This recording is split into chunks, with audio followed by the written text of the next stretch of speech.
여러분 안녕하십니까? 시사쇼 이것이 정치다의 윤종호입니다. 윤석열 대통령이 탈원전 정책을 폐기하고 원전 생태계 복원에 박차를 가하겠다. 이런 의지를 강하게 밝혔습니다. 앞서 화물연대에서의 노동 문제 그리고 국민연금, 어제 문재인 케어 폐기까지 전 정부의 굵직굵직한 국정 정책들에 대한 전면적인 개혁 의지를 연일 강조하고 있습니다. 전 정부와 날을 세우고 그런 상황인데요. 이런 가운데 한동훈 법무부 장관의 주거지를 무단 침입한 혐의를 받고 있는 유튜브 매체 더 탐사의 강진구 씨, 경찰에 출석을 했습니다. 어떤 입장인지 한번 알아보도록 하고요. 김경수 경남지사에 대한 사면 논란이 있었는데 정작 김 전 지사는 거부하겠다는 입장을 밝혔습니다. 대통령실 반응이 시큰둥합니다. 전문가들과 한번 짚어보도록 하겠습니다. 어서 오십시오. 네, 먼저 윤석열 대통령 이야기입니다. 이른바 문재인 케어를 포퓰리즘 정책으로 규정하는가 하면요. 오늘은 탈원전 정책 폐기를 공식화했습니다. 연일 전 정부, 문재인 정부 정책에 대한 작심 비판을 하고 있는데요. 일단 화면 준비했습니다.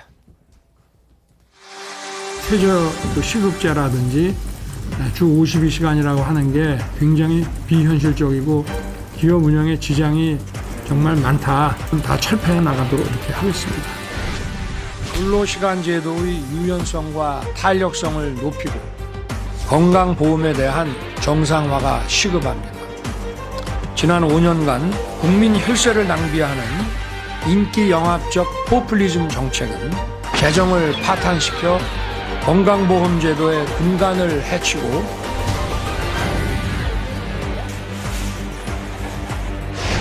코딩 교육이 지금보다 훨씬 많은 시간을 배정을 해서 입시에도 국영수 이상의 배점을 둬서 해야만이 우리가 디지털 인재를 시장과 기업에 많이 공급할 수 있는 것이냐 아닌가.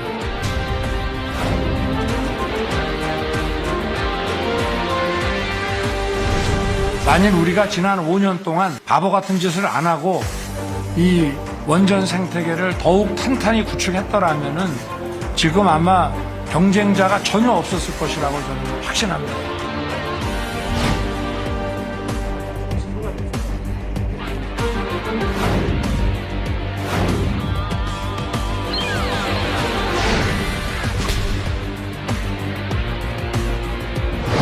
신한울 1호기는 국민 경제와 산업계를 든든하게 뒷받침해 나갈 것입니다.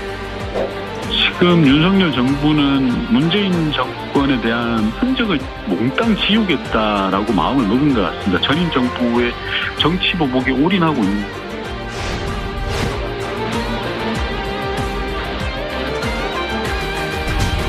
흔들림 없이 개혁을 추진해 나갈 것입니다.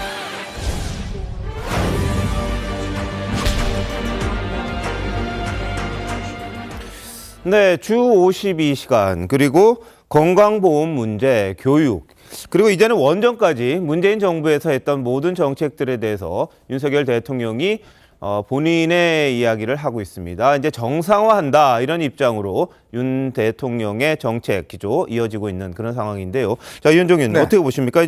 모든 걸 다 바꾸는 겁니까? 이게 이제 어떤 면에서 보면 이 대통령도 그렇고요, 정치인들도 그렇고 국민들에게 줬던 걸 뺏는 그런 바보 같은 정치는 없습니다. 예. 왜냐하면 국민들이 받다가 그걸 뺏어가면 그걸 지지하겠습니까? 네. 하지 않죠. 네. 그렇지만 이게 지속 가능하지 않는 정책이라 그러면 이 어떤 어려움을 극복하고라도 대통령과 정치인들이 해야 되는 게 또 숙명이지 않겠습니까? 지금 이제 이 문제를 놓고 그 건강보험 원전 문제를 놓고 전 정권과 어떤 각세우기다 이렇게 이제 이야기를 하는데 제가 볼 때는 오히려 어떤 정상화라는 측면에서 볼 수 있을 것 같습니다. 자, 건강보험료만 하더라도 지금 이 상태로 건강보험료는 유지될 수가 없습니다. 네. 자, 우리 후손이 아니죠. 불과 한 몇십 년 뒤에는 건강보험이 재정이 완전히 이제 고갈되는 상황이지 않습니까? 그럼 지속 가능한 정책이 뻔히 알면에도 불구하고 만약에 어떤 자기의 인기를 끌 대통령이라면 아마 국가 부채 빚을 내서라도 더 아마 할 겁니다. 네네. 그래야지 인기가 있으니까요. 지난 5년 동안 400조라는 국가 부채를 해서 한 결과가 그거 아니겠습니까? 탈원전도 마찬가지죠. 네. 자, 5년 전에 이미 완공을 했습니다. 상업 시운전도 하고 있는 거를 운전을 하지 않고 5년 동안 그대로 놔뒀습니다. 그 얼마나 손해겠습니까? 그걸 이제 오늘 정상 가동을 하는 거 아니겠습니까? 자, 그렇다면 지금 윤석열 대통령이 하고 있는 건강보험 개혁이라든지 연금이라든지 노동개혁이라든지 탈원전이나 이런 것 자체가 단순히 전 정부 것을 어떤 면에서 각을 지는 게 아니라 지속 가능하지 않는 정책은 더 이상 우리 후손들에게 아픔을 줄 뿐이고 또 이것을 정상화해야지만이 실제로 이걸 지속 가능하게 만들 수 있다. 저는 그런 차원에서 펼치는 정책이다. 이렇게 보고 있습니다. 알겠습니다. 윤 대통령 오늘 신한울 1호기 준공 기념 행사 축사를 내보냈습니다. 본인이 직접 참석을 하려고 했습니다만 한파 때문에 대신 장관을 보냈습니다. 지난 정권에서 무리하게 추진된 탈원전 정책을 폐기하고 원전 정책을 정상화했다 이렇게 이야기를 했고요. 무분별한 탈원전 정책이 지금의 에너지 위기 시대를 맞아 우리 경제를 수습할 수 없는 상황으로 몰고 갔을지도 모른다. 이런 우려도 했습니다. 자, 전조현 나오셨는데요. 이 탈원전 정책의 이 폐기, 이 문제도 윤 대통령의 가장 관심사 아니었습니까? 뭐 윤석열 대통령의 당시 그 대선에서의 공약사항 중에 하나였죠. 그래서 뭐 월성 원전 이제 1호기 뭐의 조기 폐쇄, 뭐 경제성 평가에 대한 그러한 또 그 뭐 거짓 평가랄지 이제 뭐 이런 것도 문제를 삼았습니다만. 결국은 이 탈원전으로 인해서 결국 이제 한전이 굉장히 또 재정이 굉장히 나빠지지 않았습니까? 그래서 이제 올해 전기 요금이 17.9%가 좀 올라간 그 상황이고 얼마 전에 국회에서 부결이 됐습니다만 이제 한전법이 내용이 회사채를 이제 2배에서 6배로 올리는 그 정도로 한전의 지금 재정 상황이 굉장히 악화가 되고 있고 이것이 다 지금 탈원전으로 인해서 생기는 이러한 폐해이기 때문에 이제 이런 것을 바로 잡기 위해서는 결국 이제 바로 잡아야 되는 것이죠. 그래서 이제 이런 원전을 좀 정상화해서 그래서 좀 전기 가격을 또 안정화시키고 뭐 이러한 지금 여러 가지 이런 대선 공약을 지금 현실화하고 있습니다. 보면 지난주에 있었던 이 화물연대 이제 파업 종료 이후에 노동개혁에 대해서도 지금 또 시동을 걸고 있고요.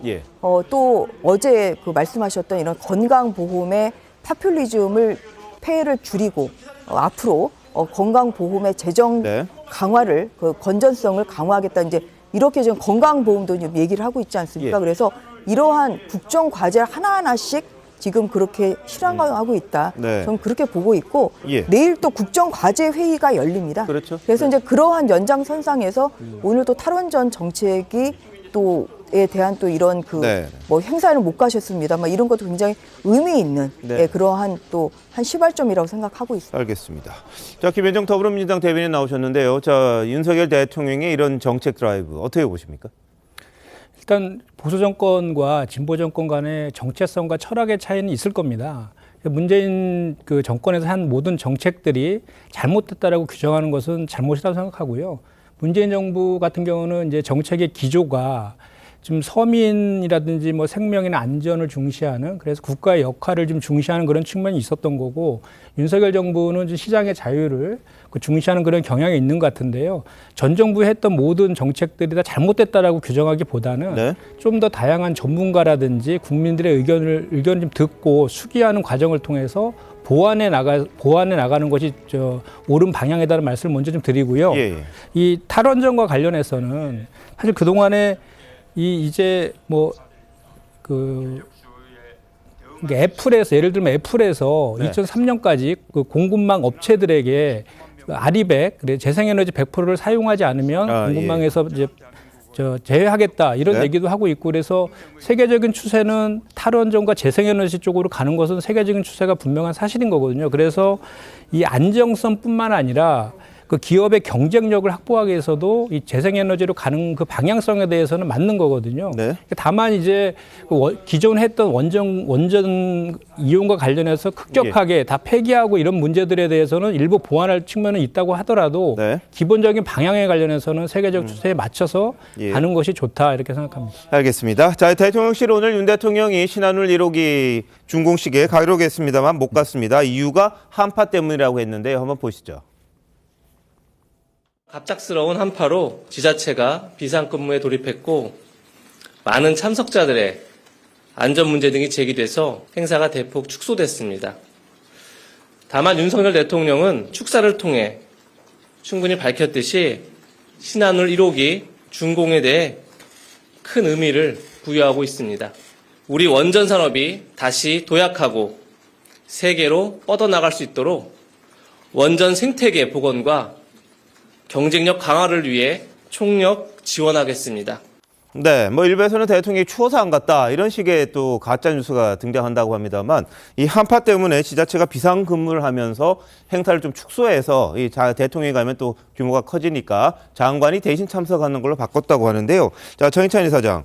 뭐 관심을 가졌으면 직접 가는 것도 방법 아니었겠어요? 뭐 여러 가지 선택이 있겠습니다만 중요한 것은 우리 사회에서 안전에 대한 가치 관심이 또 그 어느 때보다 높아진 시점 아니겠습니까? 그런데 대통령이 직접 행사에 참석하게 되면 말씀하신 것처럼 행사의 규모도 늘어나게 되고 그 지자체 공무원들이 대통령 참석 행사를 보조하기 위해서 많이 대동될 수밖에 없습니다. 그러면 상대적으로 한파 대응을 해야 하는 공무원들의 숫자나 이런 것들이 부족해지면서 결국 갔으면 간 대로 일부 언론이나 야당에서는 대통령 가서 한파 대응 못했다 이런 이야기를 할 수도 있거든요. 그러니까 윤석열 대통령이 원전에 대해서 얼마나 많은 관심과 애정이 있는지는 대선 때부터 쭉 드러났고요. 제가 이제 기억이 나는데 지난 이제 작년 7월에 처음 이제 전국 순회를 하면서 가장 먼저 만났던 사람이 서울대 주한규 원자력공학과 교수이고 이 충남에 가서 처음 일정이 그 자리에 저도 있었는데 카이스트의 원자력공학과 석박사 학생들을 만나서 대담을 나눈 게 윤석열 대통령의 대선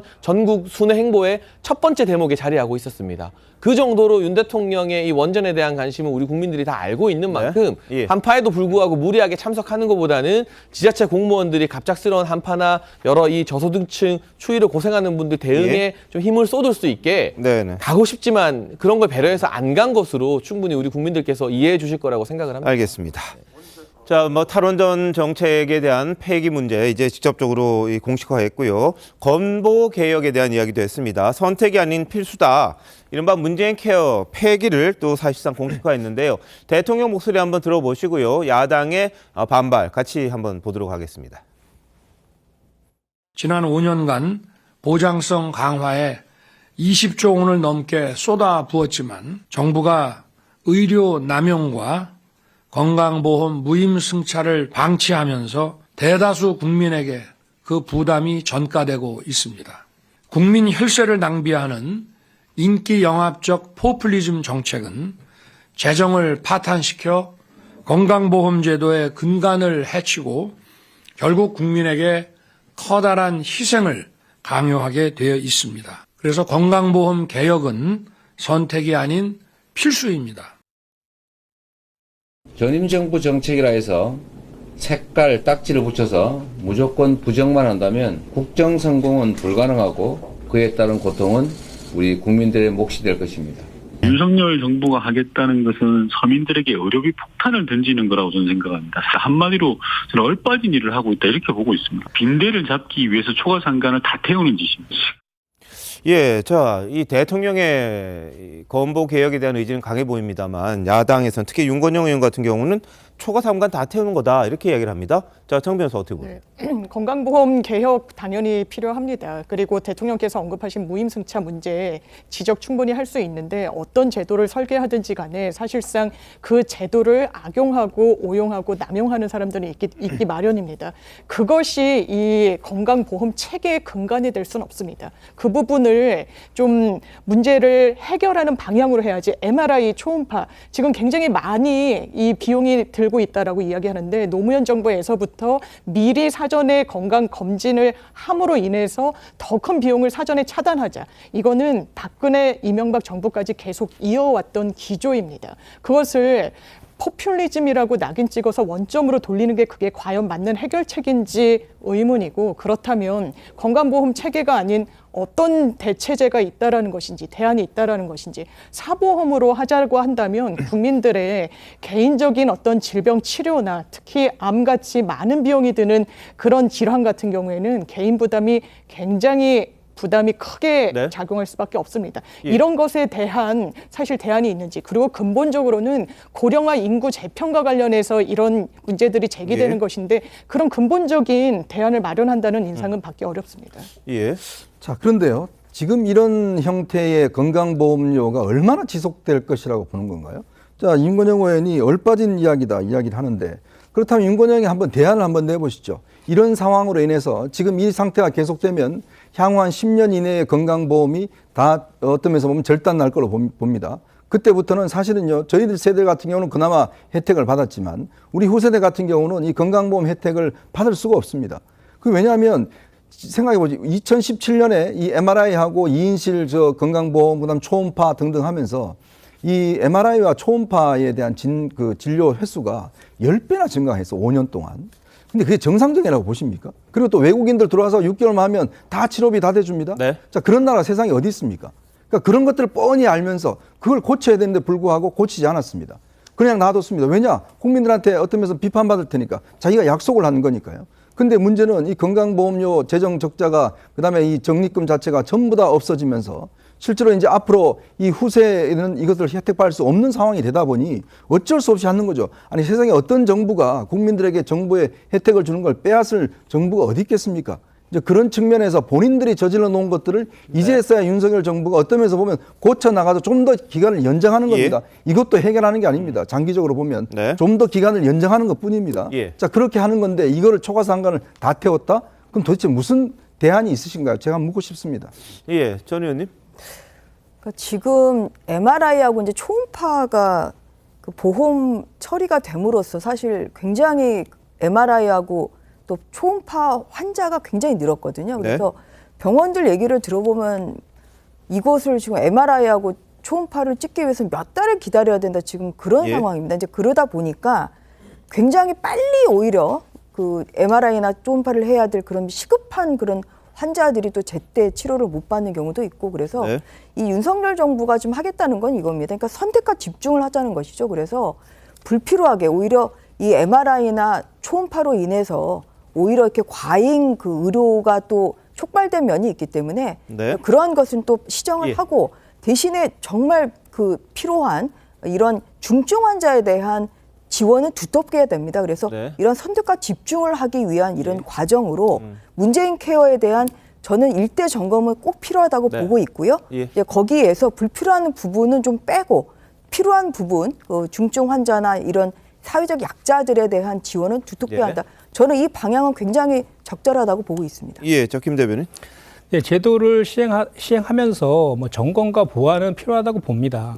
그런데 이게 문재인 케어는 그 시작한 취지가 그 서민들에게 의료비 부담을 줄이려는 취지에서 시작한 거거든요. 그리고 지금 건강보험 보장률이 우리나라가 지금 65.3%인데 OECD 평균 80%에 비해서는 아직도 낮은 수준이거든요. 그리고 지금 건강보험 재정이 100조 원 가량 되는데 지금 감사원이나 일부에서 이렇게 문제로 지적되고 있는 것들을 다 합쳐갖고 해도 2천억 정도밖에 안 되거든요. 그래서 너무 잘못된 사례들을 침소봉대시켜서 전체의 문재인 케어 정책을 부정하는 그 방향으로 가는 것은 문제가 있다, 이렇게 생각합니다. 알겠습니다. 자, 저 MRI, 뭐 CT, 뭐 이런 것들 굉장히 쉽게 찍게는 되어 있습니다만 비용을 그만큼 재정에서 부담하다 보니까 이게 논란이 되는 것도 있습니다. 그리고 과잉 진료를 하는 그런 측면에서 건강보험의 재정이 그냥 빠져나가는 그런 어려움들, 위험성 이런 것들을 아마 지적한 게 아닌가 싶은데 꼼꼼히 좀 따져서 국민들에게 피해가지 않는 선에서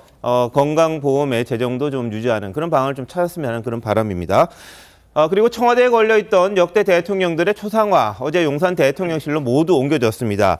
초대 대통령인 이승만 전 대통령부터요, 문재인 전 대통령의 초상화까지 모두 역대 대통령의 초상화가 모두 저렇게 공개가 됐습니다. 뭐 용산 국무회의실에는 전실이 없어요. 그래서 이 복도, 회의장 입구 복도에 초상화를 하나씩 저렇게 배치를 했다고 합니다. 대한민국 초대 대통령부터 전직 대통령까지의 초상화가 나란히 복도에 저렇게 걸렸습니다. 자, 최근에 여론조사를 보면 윤 대통령에 대한 지지율이 40% 넘는 게 이제 몇 개씩 나오고 있습니다. 뭐 화물연대에 대한 원칙적인 대응이라든지 뭐 이런 부분들, 그리고 월드컵 16강 진출 이런 것도 호재로 작동을 했다, 이렇게 분석을 하고 있는 것 같은데요. 윤 대통령의 지지율 뭐 40% 그렇게 높은 수치는 아닙니다만 예전에 비하면 굉장히 많이 높아지는 그런 추세는 있는 것 같습니다. 앞으로 지금 문재인 정부 정책을 바꾸는 그런 차원에서 어떤 식의 흐름이 나타날지는 한번 저희들도 계속해서 따라가 보도록 하겠습니다. 자, 다음 이슈는 윤 대통령이 사면과 관련해서 이야기를 한 부분이 있는데요. 뭐 아직 본인이 직접 이야기한 건 아닙니다. 여러 가지 논란이 있었는데 신년맞이 특사로 이 김경수 전 경남도지사에 대한 사면 이야기가 나왔습니다. 그랬더니 본인이 나가지 않겠다. 다시 말해서 이명박 전 대통령의 들러리 사면은 용납할 수 없다. 이런 입장을 받았습니다. 그래서 가석방 불원서를 서면으로 제출했다. 이런 내용이 나왔는데요. 그간 김경수 전 지사는 자신의 무죄를 주장해 왔습니다. 한번 들어보시죠. 진실이 바뀔 수는 없다는 점을 다시 한번 분명하게 말씀드립니다.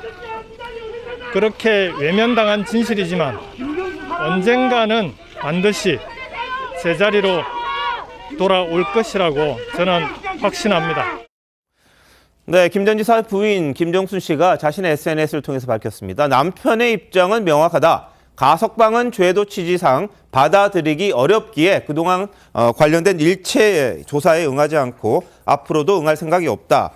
형기를 다 채우겠다 이런 취지 같아요. 근데 대통령실에서는 아니 뭐 아직 확정된 것도 아닌데 뭐 벌써 이러느냐 시큰둥합니다. 자, 장 변호사님 이거 어떻게 보세요? 사실 김경수 전 지사로서는 선택지가 좀 없어 보이는 부분도 있는 것 같습니다. 네. 본인 거의 내년 5월이면 만기가 됩니다. 예. 그리고 가석방은 기본적으로 본인이 선고받은 형의 3분의 1만 살더라도 가석방의 어떤 그 대상자로 되고 본인이 신청하는지 여부와는 상관없이 이 양형 생활이 모범적이다라고 하면은 추려가지고 평가를 하기 마련입니다. 그런데 그 가석방도 할 수 없다라는 입장을 낼 수밖에 없는 건 지금 이명박 전 대통령에 대한 사면에 기계적으로 균형을 맞추기 위해서 김경수 전 지사 거론되는 거 아니겠습니까? 그렇다면 이게 과연 기계적으로 남아 형평이 맞는지는 판단해 볼 필요가 있을 것 같습니다. 네. 이명박 전 대통령 15년 남았습니다. 예. 그리고 사면 대상이 되면 지금 미납한 벌금 80억 원이 넘는다라고 하는데 모두 면책되는 부분이 있습니다. 네. 그냥 5개월이 남은 김경수 전 지사가 거기에 구색 맞추기의 용으로 본인이 정치적인 카드로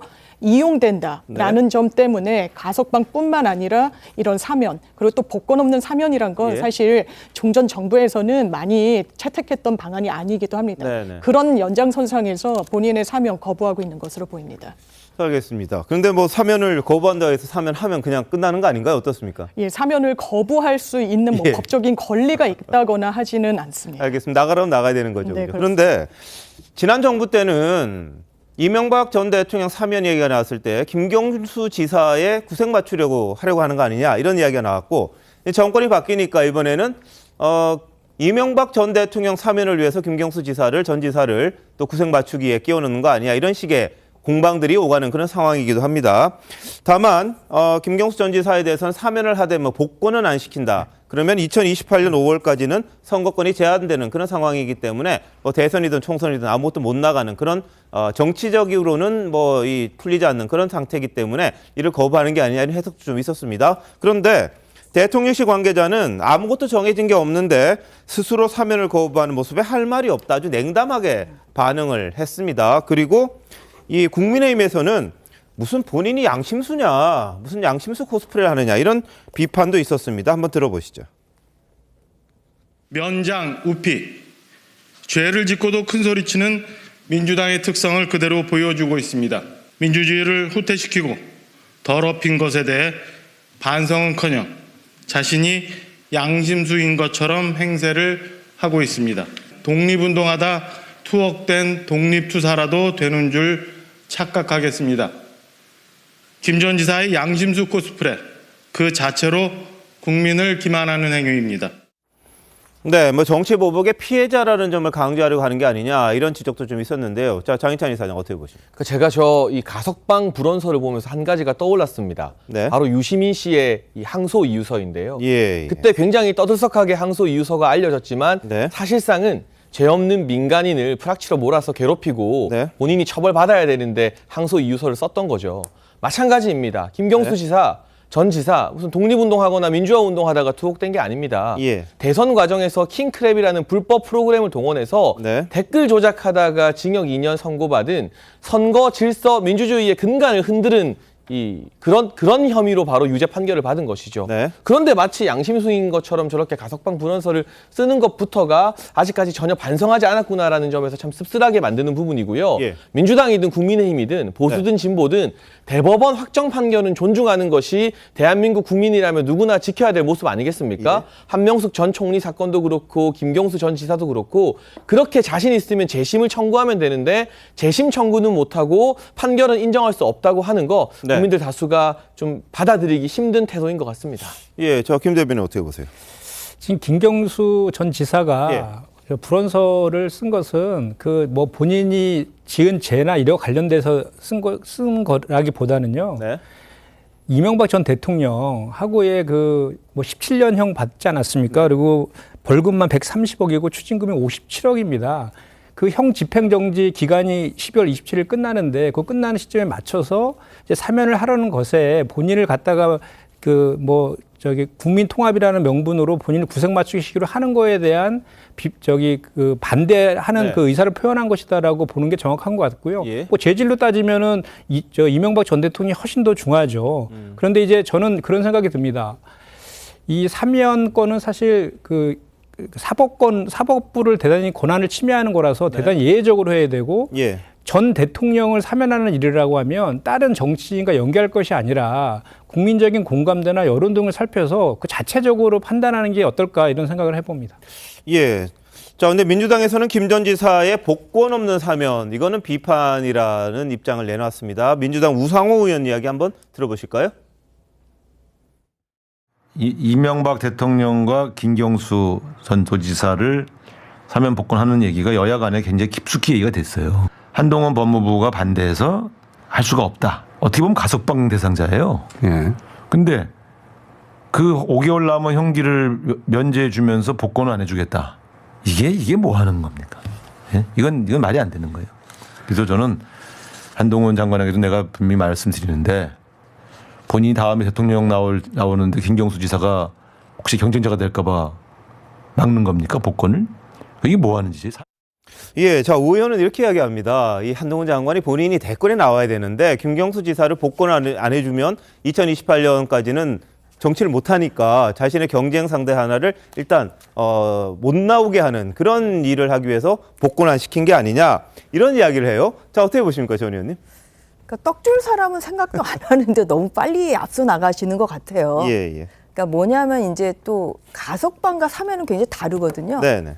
그러니까 가석방은 그냥 형기가 어느 정도 한 70-80% 형기를 채웠을 때 그냥 빨리 석방되는 게 가석방이고요. 네. 이것은 법무부에서 심사를 합니다. 예. 대통령에게 권한이 있는 건 아니죠. 예. 사면은 이제 대통령의 권한입니다. 그런데 지금 김경수 지사는 본인 지금 가석방을 원치 않는다. 예. 사실 좀 번지수를 잘못 맞춰서 저는 불원서를 냈다 이렇게 생각을 하고 있고요. 네. 그런데 결국 이제 방점은 저는 복권이 없는 가석방이나 사면은 사실 의미가 없다. 지금 본인은 그렇게 좀 생각하는 거 아닌가 네. 하는 생각이 들고 예. 그렇기 때문에 지금 우상호 의원도 그렇게 얘기하는 거 아니겠습니까? 이게 복권이 되지 않는 이상은 2028년 5월까지는 어떠한 그런 그 선거권, 피선거권을 가질 수가 없기 때문에 이게 의미가 없다.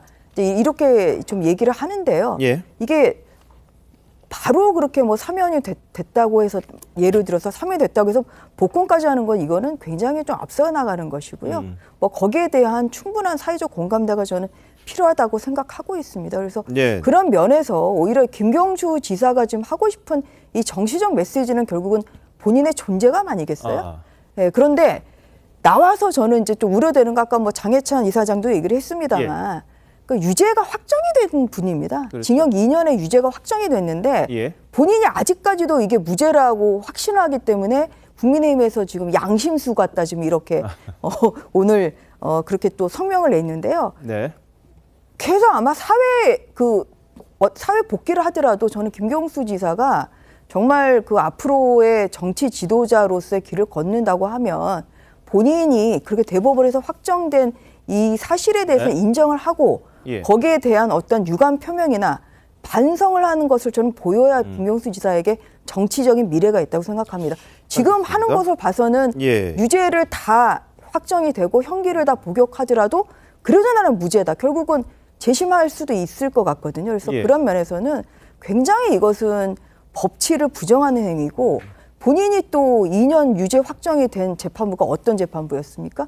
결국은 문재인 대통령 이 임명한 이런 대법관들과 그 또한 김명수 대법원장 체제 하에서 유죄가 확정이 됐어요. 네. 그렇기 때문에 이것은 본인의 이 유죄를 어떠한 그런 변명으로도 이것은 뒤집지는 못한다. 네. 그래서 예. 본인의 유죄는 인정하시는 것이 이것이 참 정치인으로서 네. 기회다. 저는 그런 말씀을 드리고 싶습니다. 알겠습니다.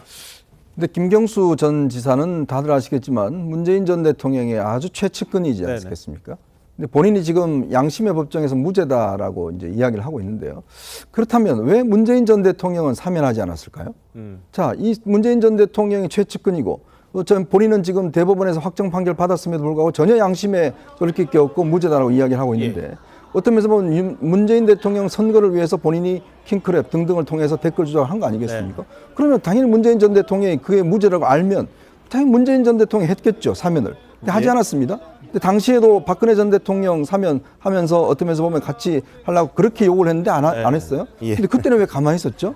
근데 이제 와서 이명박 전 대통령과 나하고는 같이 못하겠다라고 하는 것은 저는 참 이해가 잘 되지 않습니다. 자, 문재인 전 대통령은 못했습니다. 왜냐? 이 범죄는 결국은 민주주의의 가장 중요한 그 근거인 선거를 조작한 겁니다. 네. 선거를 조작한 것이 3심에서 대법원까지 해서 모든 재판관에 다 인정한 부분이에요. 알겠습니다. 자, 근데 그런 부분을 가지고 지금 본인이 양심의 법정에서 무죄다? 그는 먼저 문재인 전 대통령이 인정하셔야 될 겁니다.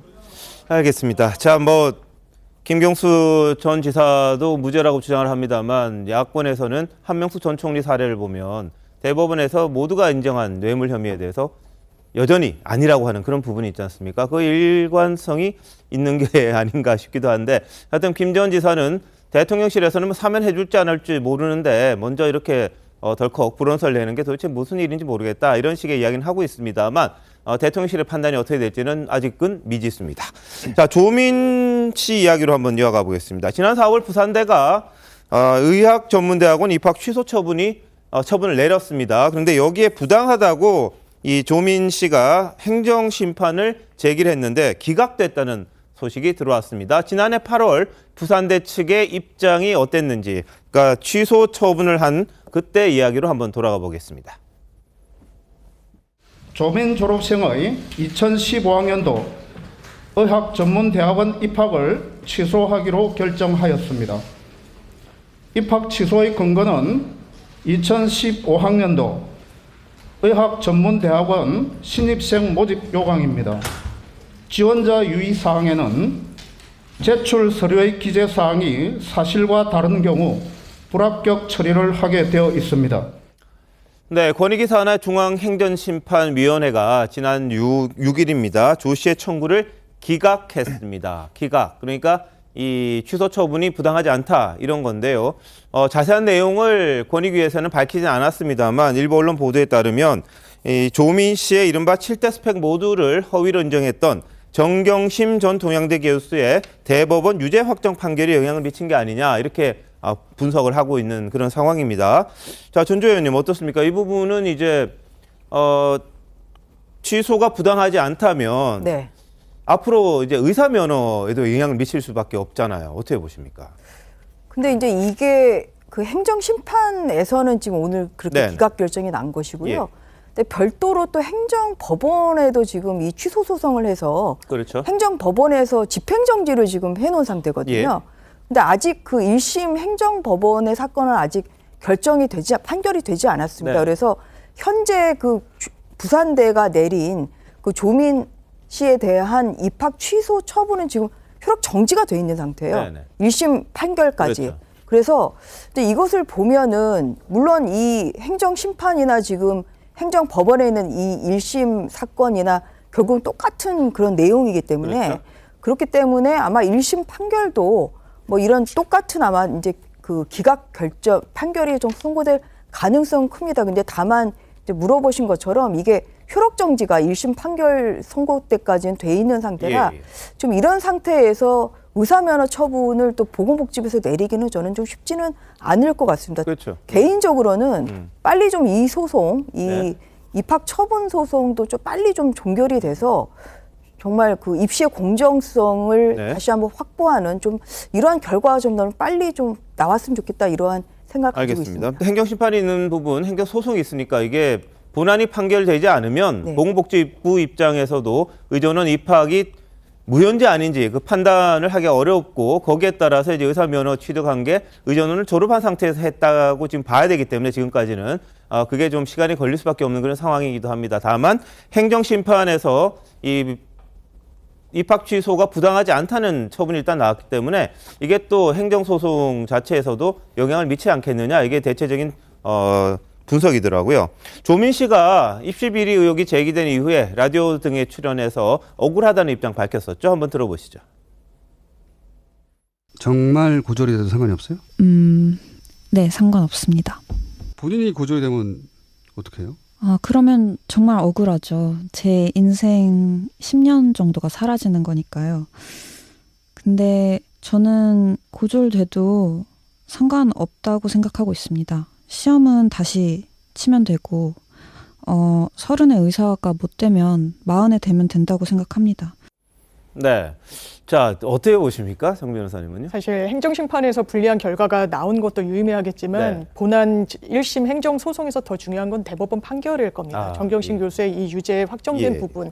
왜냐하면 형사 절차는 당사자들이 낸 증거로 판단하는 게 아니라 강제수사권을 동원해서 압수수색 그리고 뭐 신병 확보까지 가능한 아주 엄밀한 증거를 확보한 이후에 판단을 내리는 거라서 이런 행정이나 민사재판부는 거기서 내린 결론을 함부로 배척할 수가 없습니다. 그렇다면 행정재판부로서는 이 어떤 위조사실 부분, 표창장 등등과 관련해서 범죄로 인정된 사실을 인정하되 그것으로 입학 취소 처분까지 내리는 것이 과연 법적으로 정당하고 타당한지 여부에 대한 판단을 내릴 것으로 보입니다. 알겠습니다. 자, 의사 면허와 관련돼서는 복지부 어떤 입장인지 한번 들어보시죠. 조국 전 법무부 장관의 딸 조민은 현재 의사입니까? 아닙니까? 지금 의사 면허 취소 처분이 중단되었습니다. 따라서 현재로는 의사 면허를 유지하고 있는 걸로 보고받았습니다. 사실상 그 자격도 없는 의료 행위를 하는 아찔한 상황이 벌어지고 있는데 여기에 대해서는 어떻게 생각하십니까? 법원 판결에 따라서 학위 취소가 확정이 되면 면허 취소 처분도 다시 진행하도록 하겠습니다.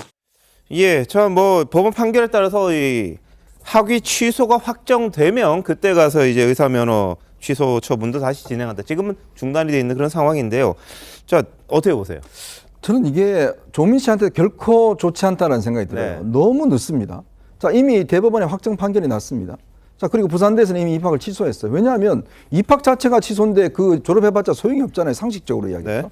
근데 지금 아직 행정소송은 지금 뭐 결론도 안 나오고 있어요. 의사 자격 유지하고 있는 거예요. 그러면 일반 환자들 입장에서 만약에 조민 씨가 지금 하고 있는 의료 처방을 받는 것 자체가 깨름직하지 않겠습니까? 의사 자격이 조만간 상실된 사람한테 누가 처방을 받겠습니까? 조민 씨도 마찬가지예요. 본인이 이야기했잖아요. 내가 40에 되든다. 그러면 조민 씨가 빨리 결정이 나면 다시 예를 들어 고등학교부터 검정고시 봐서 다시 자격증 따서 하면 그 기간에 충분히 할 수가 있는 거거든요. 근데 이게 너무 오랫동안 이렇게 질질 끌고 결론을 안 내려줌으로 인해서 모두에게 저는 피해가 오는 게 아닌가 그런 생각이 듭니다. 알겠습니다. 자, 이런 가운데 조국 전 장관의 1심 선고를 앞두고 천주교 정의구현 전국사제단이 사제 445명의 이름으로 탄원서를 담당 재판부에 제출을 했다고 합니다. 사제단이 이야기는 뭐냐? 누구라도 죄 지었으면 당연히 책임져야 되지만 이 조국 부부 그 가족들이 받은 사회적 형벌을 재판부가 헤아려 달라 이렇게 이야기를 했는데요. 그 주요한 내용 중에 하나 검찰이 먼지털이식으로 수사를 했다. 언론이 생중계하듯이 수사 상황을 보도했다. 압수수색 수십 번 했고 언론 매도가 조국 부부에는 가혹했다. 정경심 교수 건강이 심각하다. 부부가 성찰하고 있다. 이런 걸 고려해야 된다고 했습니다. 자, 앞서 재판과 관련해서 조국 전 장관의 목소리 한번 들어보시죠. 저에게 남은 것은 저와 저의 현재 가족과 전 가족에 대한 엄청난 낙인이 남았습니다. 저희 가족 전체로 봐서는 전례 없는 경험을 한 상태에서 정신적으로, 정서적으로 고통을 받고 있습니다. 그동안 가족 전체를 대상으로 하는 검찰의 끝이 없는 전방위적 수사를 견디고 견뎠습니다. 저는 검찰의 영장 신청 내용에 동의하지 못합니다. 정경심 교수 2심 판결의 충격이 큽니다. 많이 고통스럽습니다. 그렇지만 대법원에서 사실 판단, 법리 적용에 대해서 다투겠습니다. 저는 물론이고 저희 가족 전체가 이런 시련과 환란 상태에 지금 있거든요. 저희 아이들도 그렇고 너무 힘들죠. 사실은 개인적으로도 힘들고. 예, 저 천주 정의구현 사재단에서 이렇게 탄원서를 썼다고 하는데 그 이유 5가지 정도 되는데 어떻게 보십니까? 이분들이 정의라는 이름을 붙여서 활동하는 걸 대다수의 천주교 신자분들이 동의를 하실까요? 저는 이 부분부터가 이 종교가 정치에 매우 편향적으로 개입하는 현상부터가 우려스럽고요. 오히려 검찰의 이 조국 전 장관 일가 수사는 조국 전 장관의 사회적 지위 등등 때문에 상당히 봐준 측면이 있다고 생각을 합니다. 숙명여고 쌍둥이 사건 다들 기억하실 겁니다. 이 아버지와 함께 시험지 문제 유출해서 성적 조작했다는 거. 그 당시에 미성년자였던 그 쌍둥이들 전부 다 기소돼서 법원에서 유죄 판결을 받았습니다. 그런데 책임을 져야 될 성인 나이에 이 같은 일들로 인해서 지금 화제가 되었던 조국 전 장관의 아들과 딸, 그 누구도 기소되지 않았습니다. 이것만 봐도 숙명여고 쌍둥이 사건과 비교해 봤을 때 오히려 조 전 장관 일가 측이 배려를 받았으면 받았지 더 심한 처벌이나 수사를 받았다고 보기는 힘들 것 같고요. 조국 전 장관은 어떻습니까? 대체 이 1심 재판 결과는 언제 나오는 겁니까? 김명수 대법원장과 그 김미리 판사가 이 재판을 질질 끌면서 아직까지도 조 전 장관의 1심 재판 결과가 나오지 않은 것 역시나 조국이기에 가능한 특혜라는 생각을 할 수밖에 없습니다. 따라서 이 천주교 사재단의 탄원서 내용과는 다르게 조국 전 장관 일가는 더 가혹한 수사나 처벌을 받은 것이 아니라 본인들의 사회적 지위나 정치적 영향력 때문에 훨씬 봐주기 수사, 봐주기 처벌, 그리고 재판 지연의 혜택까지도 톡톡히 다 누리면서 책 내서 베스트셀러 만들어서 그 와중에 돈도 많이 버시고 있다라는 말씀을 드리고 싶습니다. 예, 비판적으로 보셨는데요. 자, 김 대변인님. 저는 종교인들이 사법적 잣대보다는 종교적 관점에서 대한민국이 좀 더 화합하고 통합하는 미래로 나아가자라는 메시지라고 저는 생각합니다.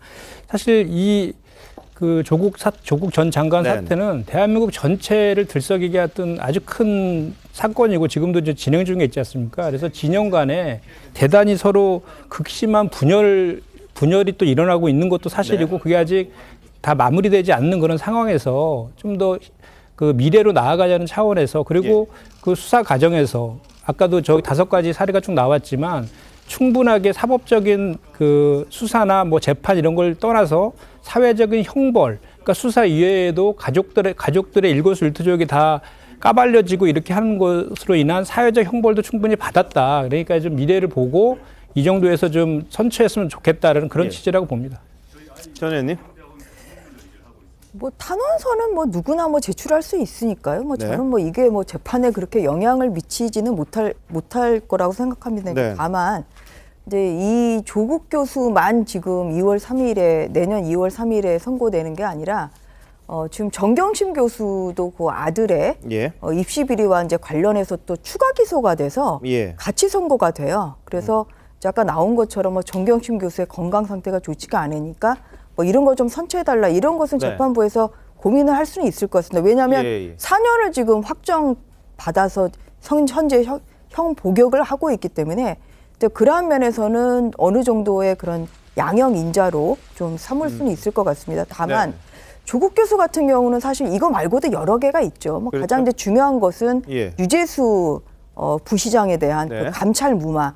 사실 이 직권남용으로 지금 기소가 돼서 사실 이 사건과 지금 자녀들의 입시 비리 사건, 그 다음에 또 조민 씨에 대한 장학금을 좀 뇌물로 이렇게 기소가 돼서 여러 건이 지금 병합이 돼서 이제서야 지금 선고가 되는 거라 저는 조국 전 장관에 대해서는 정말 선처를 한 아무런 이유가 없고 지금까지의 정말 증거와 또 법리에 따라서 정말 유죄가 인정이 된다고 하면 거기에 상응하는 이러한 법적 책임을 당연히 물어야 된다 이렇게 생각합니다. 알겠습니다. 자, 이현종 의원 혹시 정경심 전 교수에 대한 사면 이야기가 좀 일부에서 나오더라고요. 어떻게 보십니까? 저는 아마 힘들 것 같습니다.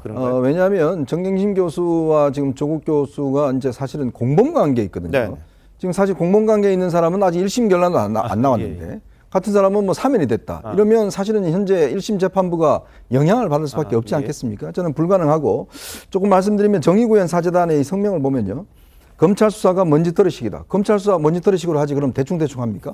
철저히 해야죠. 그래야 검찰 아니겠습니까? 두 번째, 언론이 생중계하다 언론 생중계합니다. 모든 부분들을 누구나 상관없이 다 생중계합니다. 다 수십 번의 압수수색, 그거 모든 범죄자들한테 증거 찾기 위해서 열심히 하고 있는 게 검찰의 기본적인 임무입니다. 네. 정경심 교수의 건강이 심각하다? 건강 심각한 분들 교도소에 가면 많습니다. 자, 그리고 부부가 국민의 기대에 부응하지 못하면 받아들이는 성찰하는 점들, 성찰했다고요? 본인도 아직까지 지금 죄를 인정하지 않고 있지 않습니까? 네, 네. 저는 정의구현 사재단이 정말 정의를 한다면 과연 이게 정의인지 네. 한번 제가 그분들한테 다시 묻고 싶은 심정입니다. 알겠습니다. 뭐 탄원서를 제출했다는 보도가 있었고요. 자, 조국 전 장관에 대한 재판은 여러 개가 지금 아직도 있습니다. 그리고 정경심 전 교수 최근에 또 2년을 추가로 구형받은 게 또 있어서 그 부분이 또 어떻게 될지 모르겠습니다. 조국 전 장관과 이제 공범 상황에서 그렇게 된 게 있는데 이런저런 걸 따져보면 뭐 사면 복권 쉽지는 않아 보입니다. 정 전 교수에 대해서요. 다만 윤석열 대통령이 신년을 맞아서 여러 명에 대한 사면을 지금 고려를 하고 있는데 김경수 전 지사 같은 경우에 스스로 원치 않는다는 그런 입장을 내는 상황이 되다 보니까 대통령실에서 조금 냉담한 그런 기류가 좀 있다. 이런 보도도 나오는 것 같습니다.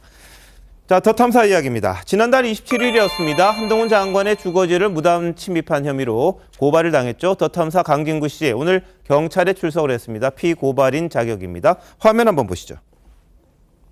저희가 한동훈 장관의 자택을 방문 취재한 모든 과정들은 이미 생중계했습니다. 여러분들 그 영상 다 보셨을 겁니다.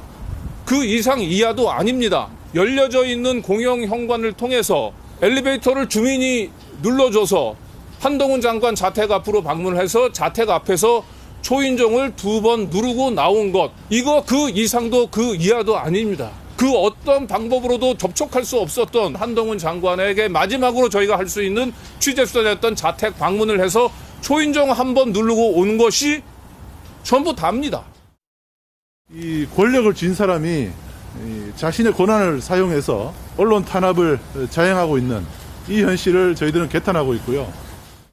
네, 여러분 그때 보셨을 겁니다. 본인들이 중계를 하면서 압수수색을 자신들의 직원이 당하는데 그 심정을 한번 느껴봐라 이렇게까지 이야기했던 사람들인데 언론 자유에 대한 이야기를 지금 하고 있는 그런 거거든요. 문 열려서 들어갔고 주민이 눌러줘서 엘리베이터 타고 올라갔고 그다음에 벨 2번 정도 누른 것밖에 없다. 이런 이야기인데 장 이사장 어떻게 보십니까? 일단 많은 판례가 이 아파트 같은 공동주거시설의 공영 현관을 넘어서서 들어가는 것에 대해서 주거 침입으로 보는 경우들이 있고요. 뭐 누가 문 2번 열어주면 그냥 아무 때나 다 들어가시겠어요? 오늘도 저렇게 경찰 조사받으러 나오면서까지 당당하게 말씀하시는 거 보니까 조사받고 나와서 오늘 밤은 슈퍼챗을 얼마나 받으실지 제가 잘 모르겠습니다만 언론이라는 숭고한 단어를 붙이기에는 여러모로 무리수가 많이 있죠. 그리고 생중계로 우리가 다 보지 않았습니까? 초인종 2번 누른 게 아니라 도어락을 당기는, 문을 열려는 모습이었어요. 만에 하나 기계가 잘못 작동하거나 잠금 장치가 설정돼 있지 않아서 그 문이 열렸다면 열린 문 안에는 한동훈 장관 없이 그 가족들, 또 자녀들이 있었을 겁니다. 얼마나 공포스러웠겠습니까? 또 택배는 왜 확인하는 겁니까? 그거 당연히 사생활 침해 아니겠습니까? 이렇게 잘못을 해놓고도 잘못한 게 없다고 당당하게 뻔뻔하게 나오는 게 새로운 트렌드인 것 같은데요. 저는 이분들에게 우리가 얕은 수위의 처벌을 하게 되면 그냥 뭐 집행유예 조금 하고 말지, 벌금 좀 내고 말지, 그래도 우리는 슈퍼챗 하루에 몇백만 원씩 받잖아라는 잘못된 전례를 우리 사회에 남겨둘 수가 있어요. 그래서 다시는 이러한 말도 안 되는 취재를 빙자한 주거 침입이나 이 사생활 침해를 하지 못하도록 일벌백계 해야만 보수 진보 가리지 않고 제2, 제3의 더 탐사가 나오지 않을 거라고 생각합니다.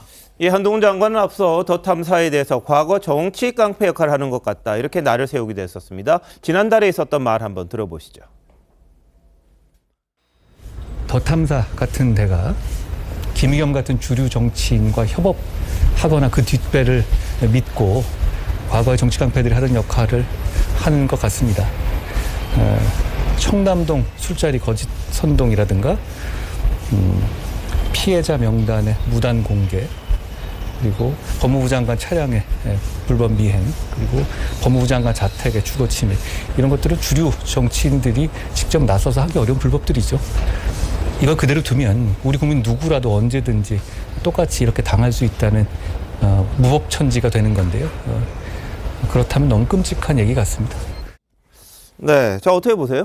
사실 주거 침입에 해당하지 않는다라고 항변하고 싶어하는 것 같습니다. 공용 공간을 본인들이 뭐 의도적으로 열고 들어간 게 아니라 주민들이 열어줬다. 뭐 엘리베이터 층수도 눌러줬기 때문에 거기까지 갈 수 있었다라고 하는데 아까 말씀 주셨지만 이런 공용 공간에 들어가는 것 그리고 주거 침입이란 건 기본적으로 주거의 평안을 해했을 때 그것을 법적으로 좀 평가하는 부분이 있기 때문에 주거 침입에는 해당할 것 같고요. 초인종을 누른 부분과 관련해서도 이게 그냥 야외에 있는 그냥 주택이면은 초인종을 누른 행위 자체가 주거 침입으로 평가하기는 좀 어렵습니다. 그냥 길가에서 누른 걸로 볼 수 있으니까요. 그런데 공용 공간까지 들어가서 이런 행위를 취재의 명목으로 했다라고 해서 법원이 이거 필수적인 좀 불가피한 수단이었다라고 보기는 좀 어려워 보이는 부분이 있어서 좀 정치적인 어떤 본인들의 수사를 부과하고 있는 것 같습니다. 자, 더 탐사라는 곳은요, 정상적인 취재 목적이다.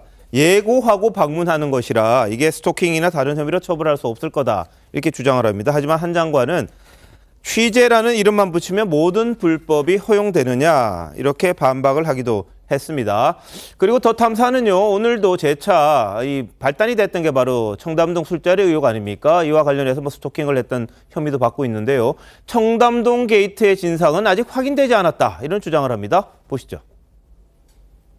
애당초 청담동 게이트 논란이 불거졌을 때 한동훈 장관이 직을 걸 것이 아니고 스스로 그날의 알리바이에 대해서 얘기를 했다고 얘기한다면 지금까지 이 사태까지 오지는 않았으리라고 생각이 됩니다. 한동훈 장관은 지금 청담 게이트는 전부 허위로 드러났다라고 얘기를 합니다만은 청담동 게이트의 진상은 아직도 확인이 되지 않았습니다. 그 사건의 가장 유력한 목격자였었던 첼리스트가 경찰 진술에서 남자친구를 속이기 위해서 거짓말했다고 진술을 한 걸로 언론에 보도가 됐습니다마는 저희 더 탐사 취재 기자와 만나서는 진실을 얘기하고 싶어도 한동훈 장관이 무서워서 진실을 얘기할 수 없다라고 하는 얘기를 했고요. 청담동 게이트의 진상규명은 끝나지 않았습니다. 네, 진상규명 안 끝났습니까? 어떻습니까? 제가 강진구 씨한테 한번 묻고 싶은데요. 확인한 거 있으면 하나라도 좀 이야기해 보십시오. 자, 그 술집이라도 확인했습니까? 그 술집에 있었다는 어느 술집인지라도 확인했으면 한번 이야기를 해보시고, 자, 그러면 첼리스트가 갔다는 사실 자체를 확인했는지 한번 확인해 보고 싶고, 그날 그 자리에 김현장 변호사 30명 있었는지 확인했는지 한번 묻고 싶습니다. 아무것도 확인을 못했습니다. 자, 그렇다면 본인들이 뭘 가지고 지금 이거를 사실이라고 주장하고 있는 거죠? 그냥 믿고 싶은 거죠, 그렇게. 그냥 그렇게 믿고 싶은 거기 때문에 계속적으로 저렇게 이야기를 하고 있지만 이미 첼리스트 본인이 TV조선과의 인터뷰 통해서도 수차례 이야기를 본인이 직접 이야기를 했지 않습니까? 그리고 많은 어떤 디지털 증거들이 거기에 있었지 않았다는 여러 가지 기록들이 있지 않겠습니까? 그러면 언론이라고 이야기를 하면 최소한 단 하나의 어떤 진실만이라도 이야기를 하면 저는 믿겠습니다. 근데 단 하나의 진실만도 지금 이야기를 못하고 있으면서 끊임없이 본인이 옳다라고 이야기를 하고 있어요. 또 두 번째는 지금 한동훈 장관이 뭐 대답을 안 해줘서 본인들이 그렇게 쳐들어갔다 이야기하는데요. 제가 볼 때 이 우리나라 장관들 중에서 가장 기자들을 많이 만나는 사람이 한동훈 장관일 겁니다. 출퇴근 때 계속 기자들 만납니다. 국회 와서 하면 국회 앞에서 계속 기자들 질문에 답변합니다. 거기 가서 물어보면 되잖아요. 근데 왜 굳이 집에까지 찾아가서 물어야 되는 거죠? 아니, 아침 출근길에 많은 기자들이 가서 다 질문합니다. 한동훈 장관 매일 질문에 답합니다. 그것 때 왜 못 물어보죠? 그러면서 왜 집에 찾아가야 된다고 이야기하는지 저는 잘 이해가 되지 않습니다. 알겠습니다.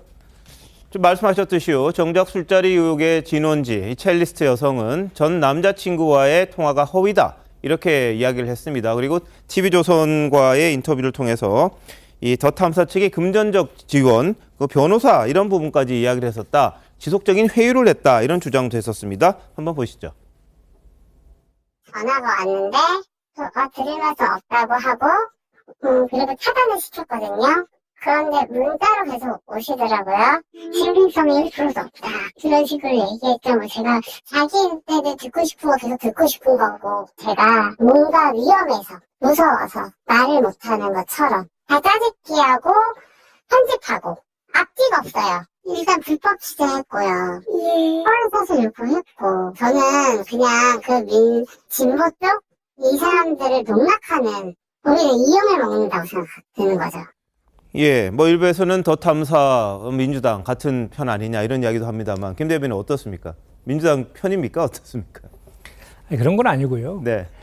이제 모르겠습니다. 그 더 탐사는 이제 언론의 취재의 자유 그리고 이제 권력을 감시하는 그런 언론의 기능을 이제 했다라고 이제 하는 것인데 그 과정에서 이제 공적 인물인 한동훈 장관이 이제 고소하고 고발로 이렇게 대응하니까 그게 이제 맞대응하는 성격에서 일종의 보복 취재를 좀 했다라고 저는 생각을 하고요. 그 취재하는 방식이나 이런 것들은 분명히 문제가 있다라고 생각합니다. 문제가 있다고 생각하고 그럼에도 불구하고 그와는 별개로 한동훈 장관도 정말 특히나 더 많이 주목을 받는 그런 공적인 인물이지 않습니까? 그래서 공적인 인물이기 때문에 사법적인 잣대로 언론이라든지 또는 국회라든지 정치인이라든지 이렇게 대응하는 것보다는 국회의원과의 관계에서는 좀 정무적인 정치적인 영역에서 좀 문제를 좀 해결하고 언론과의 관계에서도 언론의 취재 보도 이런 것들에 대한 권리들도 좀 존중해주는 그런 태도도 필요하다고 봅니다. 그러니까 전부 서로 간의 감정적인 지금 대응을 통해서 사태가 점점 더 확대되는 그런 측면도 분명히 있는 건 사실이거든요. 자, 네, 더 탐사가 이제 뭐 이른바 본인들 취재를 한다고 하는데 그 행태에 대해서 이제 문제 제기가 많았어요. 예를 들면 한동훈 장관이 국회에 왔을 때 그 가는 길을 막고 회의실 출입을 막아가면서까지 자신들이 원하는 질문을 하다가 국회에서 아마 6개월인가 정지를 당했을 겁니다. 일반 출입증을 갖고 와서 취재 행위를 하는 그런 부분이 또 하나 논란이 됐었고, 지난번에 보셨습니다만 김만배 씨가 이제 구속 만료돼서 나왔을 때 이 포토라인 만들어서 기자들이 다 이제 물어봤던 적이 있어요. 근데 그 중간에 엉뚱하게 본인이 그냥 끼어들어가지고 딴 질문하는 바람에 국민이 알 권리까지 본인들이 망친 적이 있었습니다. 그 행태에 대한 문제 제기도 상당히 있었다는 거 여러분들 보셨을 텐데 전 의원님 어떻게 보십니까? 근데 이것뿐만이 아니라 그 오세훈 시장의 이제 부인, 그 교수 또 강의실까지 그렇죠. 무단 침입을 해가지고 이미 기소가 돼 있죠, 강진구 씨는. 그래서 이런 분들이 저는 언론의 자유를 이야기하는 것 자체가 저는 어불성설이라고 생각을 합니다. 그리고 저는 사실 민주당이 이것을 협업을 했죠. 그날 지난 10월 24일 법사위 그 종합국감에서 김의겸 의원이 지금 이 확인되지도 않은 이 첼리스트의 음성 녹취록을 좀 틀지 않았습니까? 그리고 김의겸 의원이 더 탐사와 협업했다 스스로 인정을 했고요. 그다음에 어떤 일이 있었냐? 그 다음 날 민주당의 최고위원회 회의에서 이게 사실이면 제2국정농단이다. 뭐 이렇게 당시 정책위의장이 얘기를 하셨고요. 또 최고위원은 이것을 가리기 위한 TF를 좀 뿌려야 된다. 이렇게 성벽을 잘 맞췄거든요. 그래서 저는 이 부분에 있어서 민주당의 잘못이 저는 어느 정도 있다. 잘못이 없다고 할 수는 없다고 생각을 하고 있고요. 진짜 어제 윤석열 대통령께서 거짓 선동 세력과 함께할 수 없다 이런 말씀을 하셨는데 저는 이 거짓 선동에 이러한 가짜 뉴스 유포자들이 들어가는 것이고 윤석열 정부와 또 국민의힘이 할 것은 이런 가짜 뉴스와의 전쟁에서 반드시 진실이 승리하는 것을 보여줘야 된다. 저는 그렇게 생각합니다. 자, 이른바 가짜 뉴스 등 이런 것들이 판을 치는 이유 중에 하나가 사실이 아니어도 적극적인 지지자들이 후원을 하는 형식이 많아졌기 때문입니다. 특히 유튜브 방송을 하면 이 시청자들이 유튜버에게 돈을 보내는 기능, 이른바 슈퍼챗이라고 합니다. 이 국내 유튜브 채널 가운데 더 탐사가 지난 11월 한 달 동안 가장 많은 돈을 받았다고 합니다. 이게 3천만 원이 넘게 받았고요. 그리고 지난 6월에 유튜브에 채널을 개설했는데 이달 9일까지 슈퍼챗으로 받은 돈만 2억 4천여만 원이다. 이런 보도가 나왔습니다. 그리고 계좌번호 적어서 이제 후원받는 건 또 별도고요. 광고 수익도 있기 때문에 한 달 사이 억대 수입을 올리다 보니까 사실 여부와는 무관하게 이 야권 성향 지지자들의 후원을 많이 받을 수 있는 그런 구조가 돼 있는 겁니다. 이 때문에 여권에서는 더 탐사를 향해서 정치뿐만 아니라 돈에도 눈이 먼 게 아니냐 이런 아주 극단적인 비판도 하는데 한번 들어보시죠. 더 탐사는 슈퍼챗 장사로 유명한 곳입니다. 폭로 당일 슈퍼챗이 쏟아졌습니다. 결국 더 탐사는 일국의 대통령과 장관까지 슈퍼챗 장사에 동원한 것입니다. 이들은 정치에만 눈이 먼 것이 아닙니다. 돈에도 눈이 멀었습니다. 명단을 공개하면서 더 탐사몰에서 파는 떡볶이 광고와 해당 상품의 먹방을 10분가량 이어갔습니다. 그리고 버젓이 광고를 달라며 광고 문의 대표 전화까지 노출했습니다.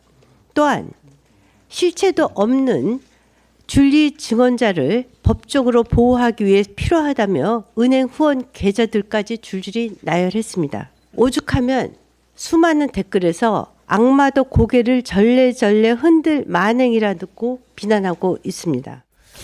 예, 뭐 당시에 이태원 참사와 관련해서 사제들이 희생자들의 이름을 부르는 그 장면을 뒤에 띄워놓고 이제 먹방을 했습니다. 떡볶이 먹방을 하면서 비판의 대상이 되기도 했었습니다. 이게 본인들은 뭐 지금 소송이 많이 걸려서 돈이 필요하다 이렇게 이야기를 합니다만 저게 과연 할 일이냐 이런 비판의 목소리가 좀 있었습니다.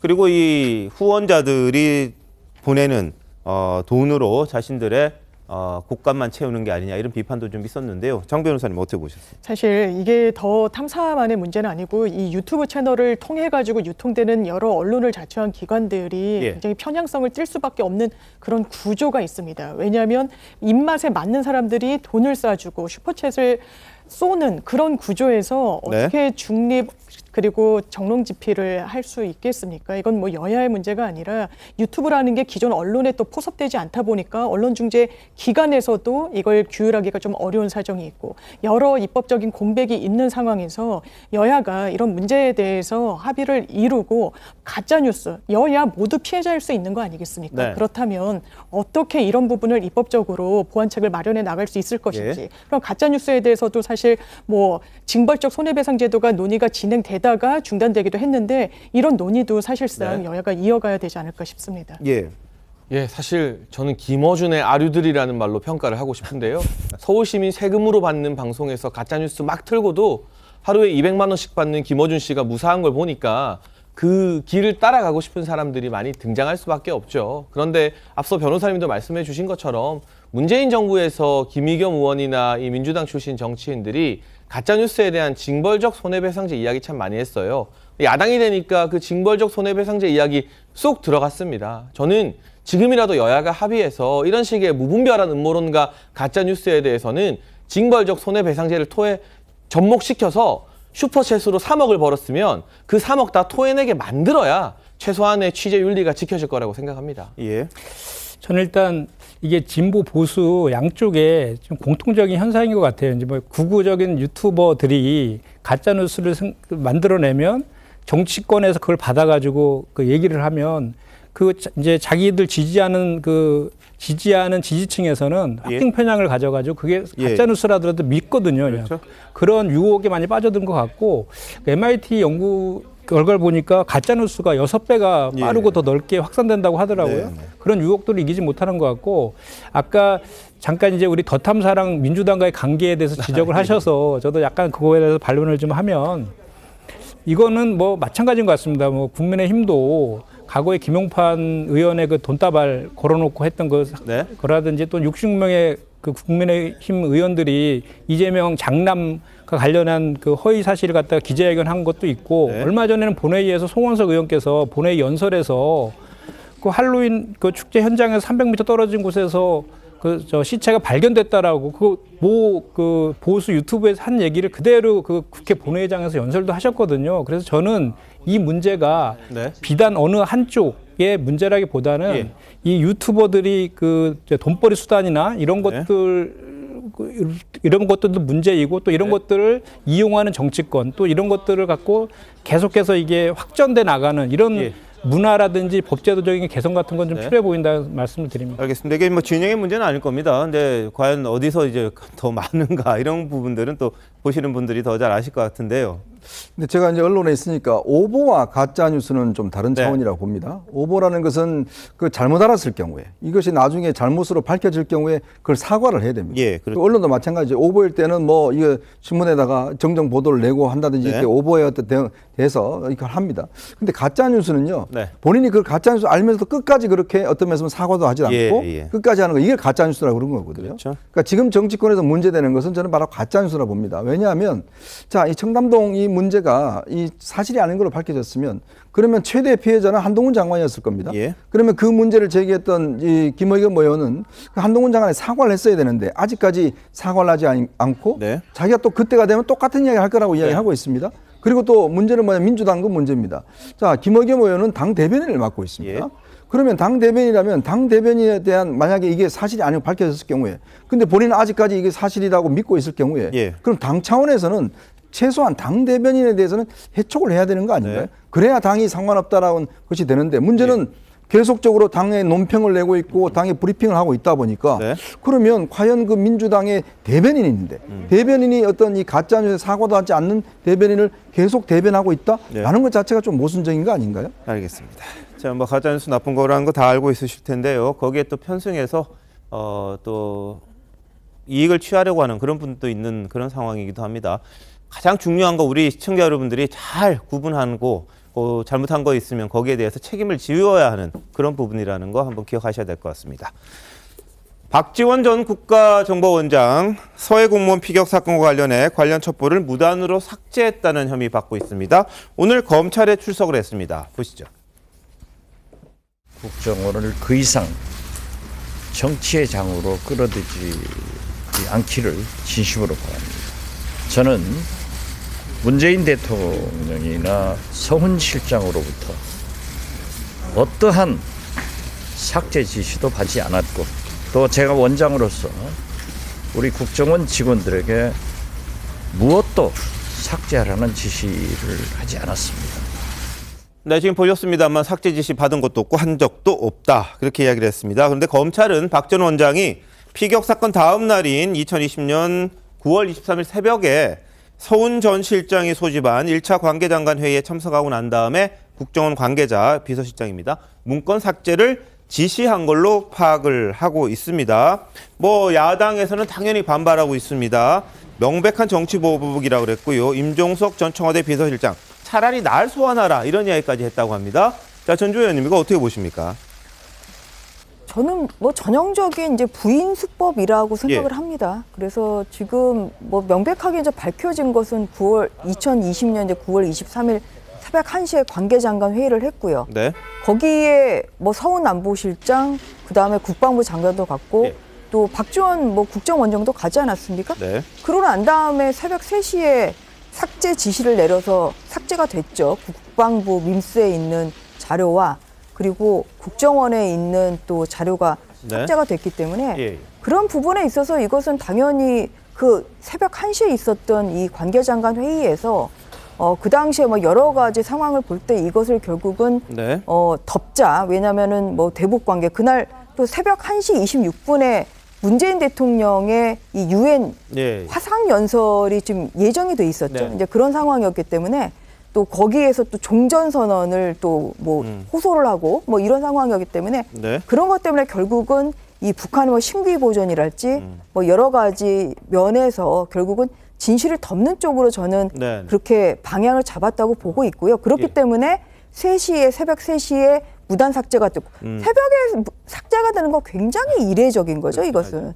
그리고 이제 그 다음에 아침 8시 반에 이제 문재인 대통령에게 이렇게 또 보고가 또 되고 또 아침 또 10시에 다시 한번 관계장관 회의가 열리고 그래서 여러 가지 것을 보면 결국 이 정말 축소 그리고 은폐하는 그런 방향의 큰 틀이 벌어진 것에 대해서 박지원 그 새벽 1시에 참석했던 박지원 국정원장의 이 책임은 저는 피할 수 없다고 생각합니다. 알겠습니다. 오늘 특히 동아일보의 보도에 따르면 서훈 전 실장이 피격 사건 당일 다음 날이죠.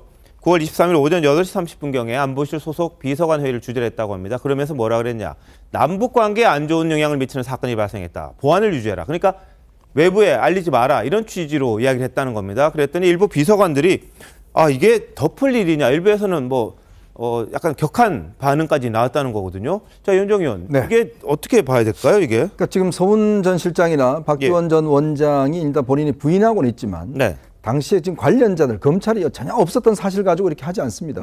당시에 관련 어떤 직원들의 진술을 다 받았어요. 이제 그렇다 보니까 이미 이 사실 자체는 그 관련 직원들의 진술에 의해서 저는 입증이 되고 있다라는 것이고 특히 오늘 이 동아일보 보도한 이 내용에 따르면 이게 이제 당시에 영장 내 내용에 있었다는 거, 기소장에 있었다는 거 아니겠습니까? 그러니까 당시에도 보면 저는 서훈 전 실장이 이미 이 이대준 씨가 가서 피격해서 이미 소각되는 상황인데도 불구하고 이미 실종됐다라든지 뭐 이런 식의 어떤 거 하고 또 특히 당시에 남북 관계가 상당히 경색이 되면서 어떻게 하든지 간에 남북 관계를 회복하겠다. 이제 그런 차원에서 뭔가 이 사태가 일어나면 북한에 대해서 안 좋은 이미지를 많이 이제 부각시킬 거기 때문에 어쨌든 간에 이 사건을 좀 축소시키겠다. 이제 그런 생각이었던 것 같아요. 근데 당시에 안보실 비서관들은 무슨 소리냐, 이거 국민들이 알면 큰일 난다. 이런 식으로 엎어서는 안 된다. 심지어 미친 짓이다라고까지 이야기가 나왔다고 하니까 그렇다면 서훈 전 원장이 왜 이렇게 무리한 일을 했을까라는 부분이고, 더군다나 당시에 서훈 전 실장이 국가정보원에다가 이 사태가 빚어질 북한에 미칠 영향에 대한 리포트를 만들라고 지시를 했다는 거 아니겠습니까? 그 리포트에 보면 이 사태로 해서 북한이 국제사회에 굉장히 안 좋은 이미지가 생겨난다. 그렇지만 또 한편으로는 이 사태는 알려질 수밖에 없다라는 또 리포트까지 만들었다고 그래요. 뭐 그런 것이라면 저는 아마 박지원 원장도 본인이 직접 이야기한 지시한 사항들을 오늘 직원들이 그 멘트 그대로 아마 진술한 걸로 알고 있습니다. 알겠습니다. 그렇다면 아마 지금 좀 전에 들어가면서 했던 이야기와는 달리 아마 검찰 수사에서는 상당히 어떤 증거관계를 따질 걸로 저는 보여집니다. 알겠습니다. 서훈 전 실장 측은 이렇게 이야기를 합니다. 명확히 확인되지 않은 첩보 유출로 생길 혼란을 막기 위해서 보안을 당부하는 건 당연하다. 은폐를 위한 게 아니다. 이렇게 입장을 내놨다고 합니다. 뭐 국정원 같은 경우에도 뭐 남북관계 경색을 걱정했다. 이런 이야기들이 있었다고 하는데, 검찰은 어제는 노영민 전 대통령 비서실장 불러서 문재인 대통령에게 왜 보고가 지연됐고 또 당시 문 전 대통령이 내린 지시는 뭐냐, 이런 것들을 좀 물어봤다고 합니다. 결국은 이게 문재인 전 대통령을 향해 갈 거냐 안 갈 거냐, 여기에 대한 논란이 뭐 제기될 수밖에 없는데요. 이런 가운데 오늘 서해 공무원의 유족이 문 전 대통령을 직무유기 등의 혐의로 검찰에 고소를 했다고 합니다. 유족 측 기자회견 한번 보시죠. 은폐와 조작의 최고 책임자였던 문재인 전 대통령의 고발장을 오늘 제출합니다. 3년 동안 제대로 된 설명과 답변은 없었고 편하고 간단하게 온갖 변명으로 일관했습니다. 누구를 바보로 취급하며 조작과 은폐된 내용만 믿으라 하십니까? 그 자체가 독재적인 망상입니다. 사람이 먼저다. 결과와 과정은 평등하다라는 말, 자다가 봉창 두드리는 말입니까? 자, 이렇게 고소를 했습니다. 문 전 대통령에 대한 수사 진행이 될까요? 김 대변인은 어떻게 보십니까? 일단 저는 그 문재인 대통령까지 수사하면 안 된다는 의견부터 먼저 드리고요.